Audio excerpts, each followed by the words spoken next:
In these videos I wanted to have some fun running case studies using Hypothetical Graphene Aluminium Ion batteries by GMG. I hope you find this interesting. G'day. From the Aussie with the Google voice. This is the Solar Ute channel. And I design electronics stuff. In this case study, I thought it would be interesting to use the Hypothetical AIB, the acronym for Aluminium Ion Battery. Maybe it should be GAIB for Graphene Aluminium Ion Battery, to power the Solar Ute. The Solar Ute is powered by 330 amp-hour lithium titanate batteries.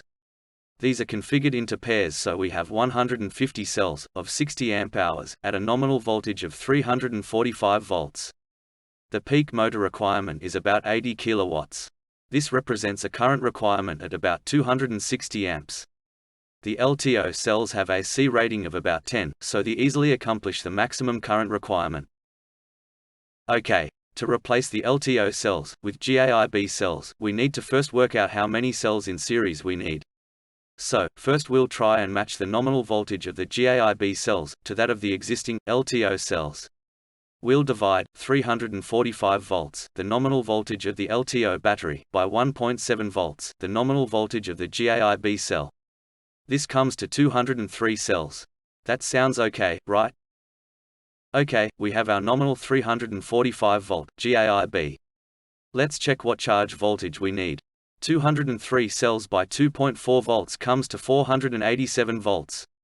Unfortunately, the Solar Ute charger has a maximum of 420 volts. So, we need to work out the cell count from this 420 volt constraint. First, I'll lower the cell charge voltage to 2.3 volts. This will charge nearly to the same capacity, but will give me a higher nominal voltage. We'll now divide our 420 volts by 2.3 volts to give 182 cells.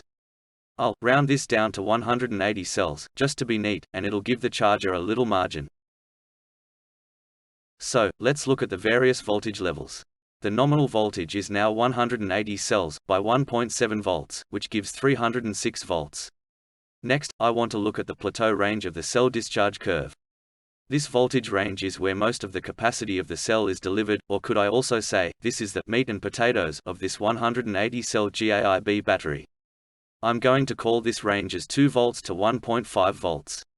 So, 180 cells by 2 volts comes to 360 volts.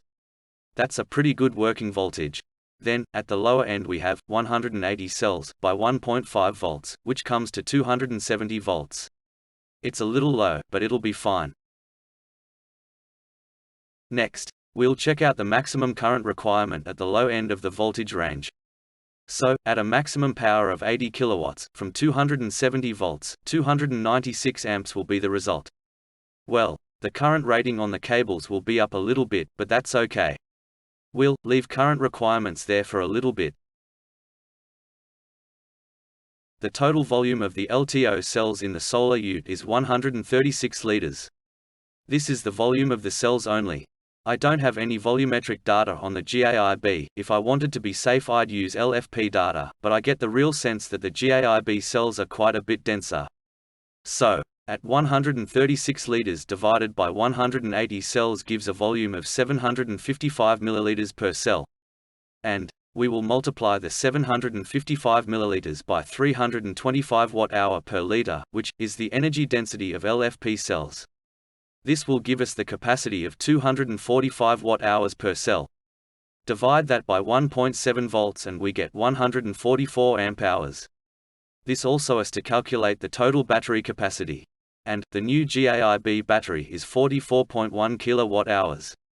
Great, I've doubled the range of the Solar Ute.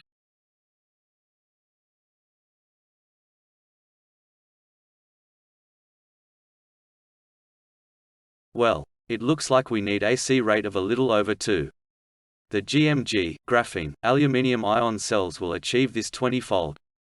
Hopefully, as I predict, they'll be cheaper than LFP. I would certainly use these cells over any other at that rate. The higher charger voltage is a bit of a nuisance, but that's all it is. As with the LTO cells, these won't need cooling.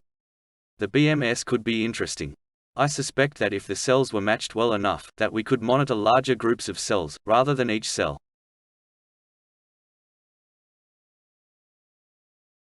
Well, that was interesting. Unfortunately, it's hypothetical. Thank you for listening. Please subscribe, thumbs up, and hit that bell.